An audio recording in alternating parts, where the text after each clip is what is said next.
Good evening viewers. রাত 8:30 মানে showbiz tonight Jamuna টেলিভিশনের পর্দায় বিনোদনের সর্বশেষ খবর নিয়ে যথারীতি সামিয়া মুনা আজও স্বাগত জানাচ্ছি আজকের এপিসোডে। আজ আমার হাতে রয়েছে আপনাদের প্রিয় তারকাদের মজার মজার কিছু খবর। চলুন সবার আগে জেনে নেই শোবিজের আজকের আপডেট।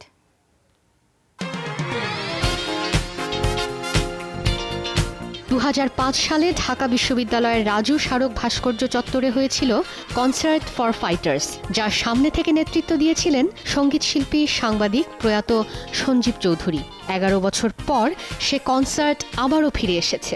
গত 2 মাস যাবৎ একই শিরোনামে ধারাবাহিক কনসার্ট হয়ে আসছে দেশের বেশ কয়েকটি বিশ্ববিদ্যালয়ে, যার বড় ও শেষ আয়োজনটি হবে আগামী 12 জানুয়ারি একই স্থানে টিএসসি রাজু স্মারক ভাস্কর্য চত্বরে।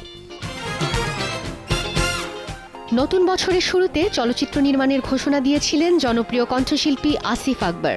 ওই সময় সিনেমা নির্মাণে প্রধান কর্তা হিসেবে রূপালী পর্দার জনপ্রিয় খলনায়ক মিশা সওদাগরের নাম ঘোষণা করা হলেও তিনি আসলে কোন ভূমিকায় থাকবেন তা স্পষ্ট করেননি আসিফ। এবার জানা গেল বাপের দোয়া কি কম দামি শিরোনামের এই সিনেমায় নায়কের চরিত্রে অভিনয় করবেন মিশা, আর তার বিপরীতে অভিনয় করবেন জনপ্রিয় অভিনেত্রী শাবনূর। বলিউড হলিউড অভিনেত্রী দীপিকা পাড়ুকোনে প্রতিদিনই কোনো না কোনো খবরের শিরোনাম হচ্ছেন। এবার জানা গেল বিখ্যাত দ্য এলেন ডিজেনারেস শোতে উপস্থিত হতে যাচ্ছেন এই অভিনেত্রী। দ্য এলেন ডিজেনারেস যুক্তরাষ্ট্রের অন্যতম জনপ্রিয় টক শো। 18 জানুয়ারি অনুষ্ঠানটিতে উপস্থিত হবেন দীপিকা। যুক্তরাষ্ট্রের বিদায়ী প্রেসিডেন্ট বারাক ওবামার সম্মানে হোয়াইট হাউস আয়োজন করেছিল একটি পার্টির। শুক্রবারের ওই আয়োজনে প্রিয় রাষ্ট্রপতিকে বিদায় জানাতে হাজির হয়েছিলেন হলিউডের অনেক তারকাই। তারকা খচিত ওই পার্টিতে অংশ নেন Robert De Niro, Meryl Streep এবং টম হ্যাঙ্কসের মতো তারকারা। গত 1 অক্টোবর প্যারিসের একটি হোটেলে বন্দুকের মুখে জিম্মি হন মার্কিন মডেল ও রিয়ালিটি শো তারকা কিম কার্দাশিয়ান। ওই দিন পুলিশ কর্মকর্তাদের বেশে বন্দুকধারীরা হোটেলে ঢুকে জিম্মি করে তাকে। এই ঘটনার পর দীর্ঘদিন প্রকাশ্যে আসেননি কিম, এমনকি এই প্রসঙ্গে কোনো কথাও বলেননি গণমাধ্যমে। এবার প্যারিসে সংঘটিত ওই হামলার ব্যাপারে মুখ খোলার সিদ্ধান্ত নিয়েছেন তিনি।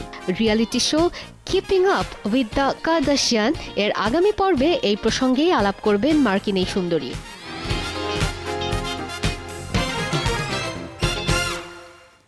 7টি বিভাগে মনোনয়ন পেয়ে 7টিতে গোল্ডেন গ্লোব জিতে নিল মিউজিক্যাল রোমান্টিক ঘরানার সিনেমা লা লা ল্যান্ড। বাংলাদেশ সময় সকাল 6:30 থেকে শুরু হয় গোল্ডেন গ্লোব অ্যাওয়ার্ডের 74তম আসর। এবারের অনুষ্ঠানটি উপস্থাপনা করেন দ্য টুনাইট শো খ্যাত জিমি ফ্যালন।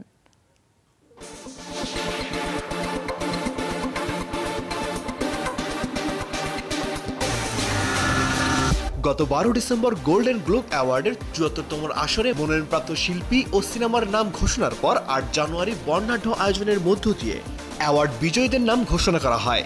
অনুষ্ঠান শুরুর আগ মুহূর্তে গোল্ডেন গ্লোবের রেড কার্পেটটি ছিল তারকাদের গ্ল্যামারাস লুকে পরিপূর্ণ। এবারের আসরে 7টি ক্যাটাগরিতে মনোনয়ন পেয়েছিল মিউজিক্যাল রোমান্টিক ঘরানার সিনেমা লা লা ল্যান্ড, আর এই 7টি ক্যাটাগরিতেই গোল্ডেন গ্লোব অ্যাওয়ার্ড জিতে নিল সিনেমাটি। লা লা ল্যান্ডের জন্য সেরা অভিনেতা হিসেবে রিয়ান গোসলিং, সেরা অভিনেত্রী হয়েছেন এমা স্টোন এবং সেরা পরিচালক হিসেবে ডামিয়ান শাজেল পুরস্কার পান। এছাড়াও সেরা চিত্রনাট্যকার, স্কোর ও সেরা সঙ্গীত ক্যাটাগরিতে পুরস্কার পায় সিনেমাটি। ড্রামা ক্যাটাগরিতে সেরা চলচ্চিত্র হয়েছে মুনলাইট এবং সেরা অ্যানিমেশন সিনেমা নির্বাচিত হয়েছে জুটোপিয়া। অপরদিকে ড্রামা ক্যাটাগরিতে সেরা অভিনেত্রী হন ইসাবেল লুইপা। থ্রিলার ভিত্তিক এলা চলচ্চিত্রের জন্য তিনি পান এই পুরস্কার। একই বিভাগে সেরা অভিনেতা হয়েছেন ক্ল্যাসি অ্যাফ্লেক। সেরা টেলিভিশন সিরিজ হিসেবে ঘোষণা করা হয়েছে আটলান্টার নাম। I really want to thank Atlanta and all the black folks in Atlanta, for real, just for being alive and doing just amazing and being amazing people. I couldn't be here without. এবারের আসরে আরেকটি বিশেষ আকর্ষণ ছিল বলিউড তারকা প্রিয়াঙ্কা চোপড়ার উপস্থিতি। Golden globe অ্যাওয়ার্ডের এবারের আসরে উপস্থাপনা করতে দেখা যায় তাকে। এর আগে রেড কার্পেটে তার গ্ল্যামারাস লুক ছিল চোখে পড়ার মতো। গোল্ডেন গ্লোব অ্যাওয়ার্ডের 74তম এই আসরে অনন্য অবদানের জন্য বিশেষ সম্মাননা দেওয়া হয় অভিনেত্রী মেরিল স্ট্রিপকে। আর এবারের আসরটি উপস্থাপনা করে দর্শক মাতান দ্য টুনাইট শো খ্যাত Jimmy Felon. It kind of broke my heart when I saw it, and I still can't get it out of my head because it wasn't in a movie. It was real life. Sakib Shuvo, showbiz tonight.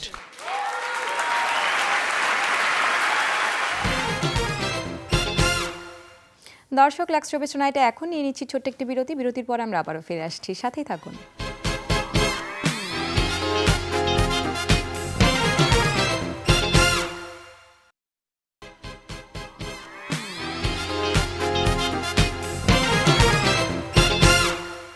Welcome back to showbiz tonight. দর্শক, আমরা কিন্তু ফেসবুকেও আছি, log in করুন facebook.com/showbiz.tonight। বর্তমান সময় বিনোদন দুনিয়ায় টিকে থাকতে হলে সব কিছুরই পারদর্শিতা থাকতে হবে, এমনই একজন ফারহান আক্তার, যিনি পরিচালনা, অভিনয় ও গানের মধ্য দিয়ে নিজেকে একজন অলরাউন্ডার হিসেবে পরিচিত করেছেন। আজ এই তারকার জন্মদিনে শোবিজ টুনাইটের পক্ষ থেকে রইল অনেক অনেক শুভেচ্ছা।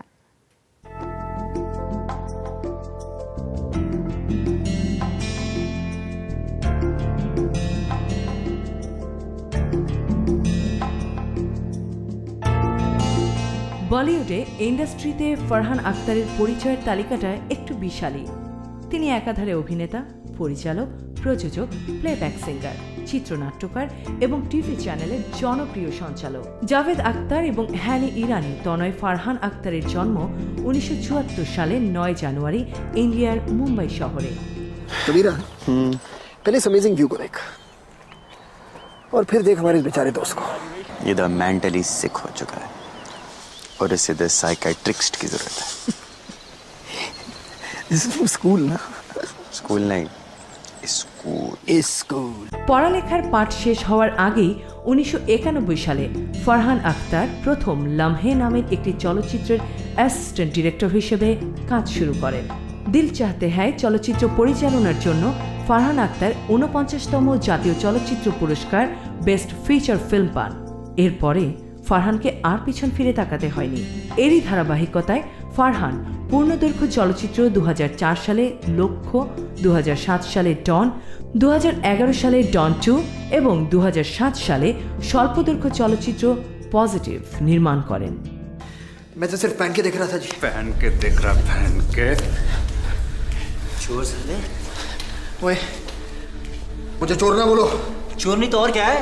सुबह से ब्लेजर के पीछे पड़ा हुआ है। चोर है साला। रिपोर्ट लिखो इसकी। मेरे बाप की ब्लेजर है ये। सस्पेंड करो इसको। चोर है साला। चोर साले।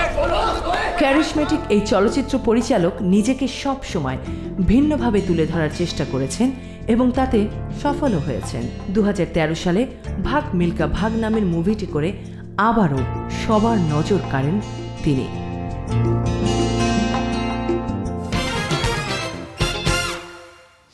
আগামী 27 জানুয়ারি মুক্তি পেতে যাচ্ছে অভিনেত্রী তানিয়া আহমেদ পরিচালিত প্রথম সিনেমা ভালোবাসায় এমনই হয়। এ উপলক্ষে চ্যানেল আই চেতনা চত্বরে অনুষ্ঠিত হয়ে গেল এক বিশেষ সংবাদ সম্মেলন, যার নাম দেয়া হয়েছে প্রথম দর্শন। এই আয়োজনের সিনেমাটি নিয়ে থাকছে এবারের প্রতিবেদন।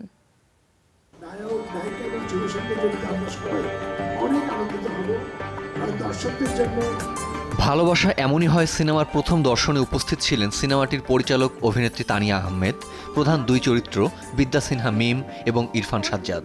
উপস্থিত ছিলেন সিনেমার বিশেষ চরিত্র মিশু সাব্বির। প্রথম দর্শনে প্রধান অতিথি হিসেবে উপস্থিত ছিলেন চ্যানেল আইয়ের ব্যবস্থাপনা পরিচালক ফরিদুর রেজা সাগর। আমি প্রথম একটি সিনেমাতে কাজ করতে পেরেছি, সেটা লালপিট। সিনেমা নিয়ে নিজেদের বক্তব্য রাখেন উপস্থিত অতিথিরা। পাশাপাশি এই অনুষ্ঠানে উন্মোচন করা হয় সিনেমার পোস্টার, আর প্রথমবারের মতো প্রচার করা হয় সিনেমাটির ট্রেলার।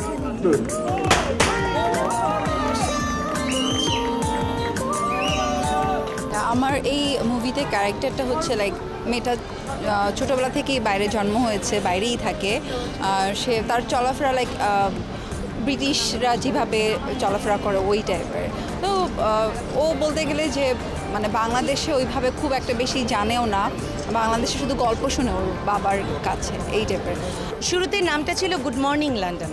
গুড মর্নিং লন্ডন এটার যুক্তিকতাও ছিল, যেহেতু আমরা লন্ডন টোটালটাই শুটিং করেছি, কিন্তু আসলে না কোথায় যেয়ে যেন একটু ভালো লাগছিল না। আমরা দেশের বাইরে একটা কাজ করছিলাম, সেখানে মমো ছিল আমাদের সাথে। মমো মানে অভিনেত্রী মমো। সবার কাছ থেকে নাম নেওয়া হলো, এই নামটা আমাকে মমো দিয়েছে। ক্যারেক্টারটা ডেফিনেটলি যে কোনো একজন ফার্স্ট কামার ছেলের জন্য খুবই লোভনীয় একটা ক্যারেক্টার আর কি, বিকজ ছেলেটার পার্সোনালিটি অনেক ভালো এবং খুব ডিপলি গভীরে চিন্তা করে ছেলেটা, এবং একদিক থেকে যেমন লোভনীয় তার চেয়ে অনেক বেশি চ্যালেঞ্জিং আমার মনে হয়েছে আর কি।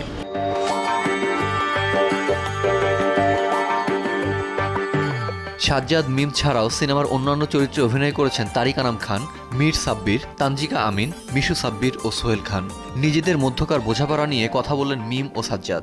আর অন্যদিকে কাজের ক্ষেত্রে কোনো প্রকার ছাড় দেননি, এমনটি জানালেন তানিয়া আহমেদ। আমি ডাবিং বলো সমস্ত কিছু থেকে আমি থেকে প্রত্যেকটি জিনিস করিয়েছি, কোনো একটি ডেলিভারি এরকম নেই। মিম এরকম আছে যে এক একটা ডেলিভারি 25 থেকে 30 বারও দিয়েছে মিনিমাম, এরকম আছে, আরও বেশি বারও আছে যে আমার ডেলিভারিটা পছন্দ হচ্ছে না। ছোটো ছোটো এক্সপ্রেশনস, ইট ম্যাটার্স। সো আমি যেটা চেয়েছি ওটা ওই যতক্ষণ দিতে না পেরেছে ততক্ষণ পর্যন্ত আমি চালিয়ে গেছি। সাজ্জাদের সাথে কাজ করতে অবশ্যই ভালো লেগেছে, অনেক ফ্রেন্ডলি ও। আর সব থেকে মেইন ছিল যে ও আমার কো আর্টিস্টের থেকেও মেইন জিনিসটা হয় না যে আমরা যখন কাজ করেছি ফ্রেন্ডের মতো। মিমের সাথে আমার সম্পর্কটা এখন আর কো আর্টিস্টের জায়গায় নেই, ওর সাথে আমার খুবই ভালো একটা সম্পর্ক। এবং হ্যাঁ, প্রথমবার যখন মিমের সাথে অভিনয় করতে যাই আমি খুব নার্ভাস ছিলাম, বিকজ মিম একজন সুপারস্টার, ও কীভাবে আমার সাথে ডিল করে এটা ছিল অনেক বড় একটা চ্যালেঞ্জ আমার জন্য।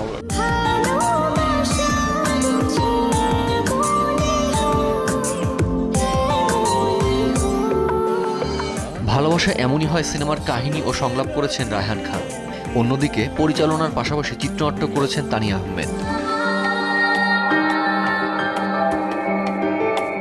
সিনেমাটি নিয়ে বেশ আশাবাদী সিনেমার সাথে জড়িত প্রতিটি মানুষই। তবে সিনেমাটি কতটুকু সফলতার মুখ দেখবে তা জানা যাবে মুক্তির পরেই। Kamrul Rifat, showbiz tonight.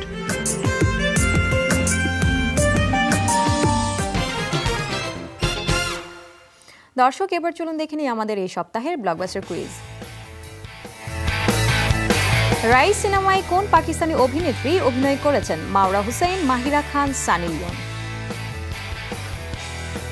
সঠিক উত্তর পাঠাতে লগ ইন করুন facebook.com/showbiz.tonight পেজ এবং সঠিক উত্তরটি ইনবক্স করুন আপনার নাম ও মোবাইল নাম্বার সহ। প্রতি বৃহস্পতিবার লটারির মাধ্যমে 2জন সঠিক উত্তরদাতা পাবেন যমুনা ব্লকবাস্টারের সিনেমা দেখার 4টি টিকিট। এছাড়া যমুনা ব্লকবাস্টারের সব ধরনের আপডেটস পেতে ভিজিট করুন www.blockbusterbd.com।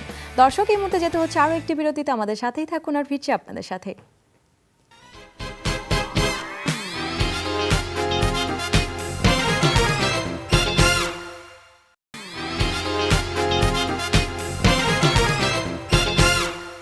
দর্শক, অনেক অনেক ধন্যবাদ আমাদের সাথে থাকার জন্য। শোবিজ টুনাইটে আরও একবার ওয়েলকাম করছি আপনাদেরকে।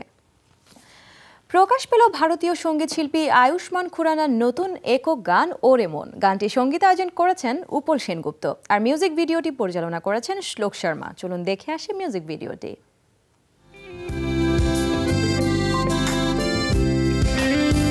आँखों ने जो सपना देखा चल दिल उसे पूरा करे, सपने में जो रंग देखे आजा हकीकत में वो रंग भरे।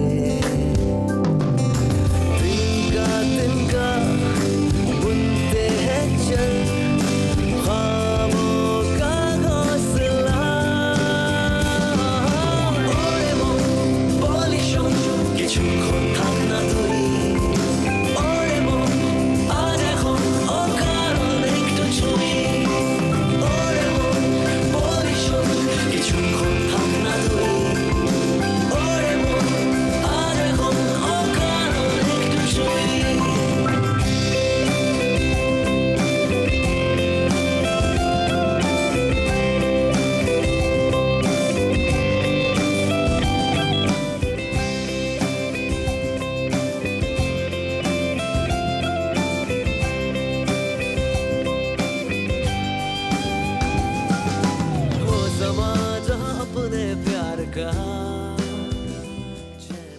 দর্শক, আজকের মতো এখানে শেষ করছি লাক্স শোবিজ টুনাইট। আপনাদের সাথে আবারও দেখা হবে শোবিজের এক্সক্লুসিভ সব নিউজ নিয়ে। ততক্ষণ পর্যন্ত ভালো থাকুন আর দেখতে থাকুন যমুনা টেলিভিশন। Good night.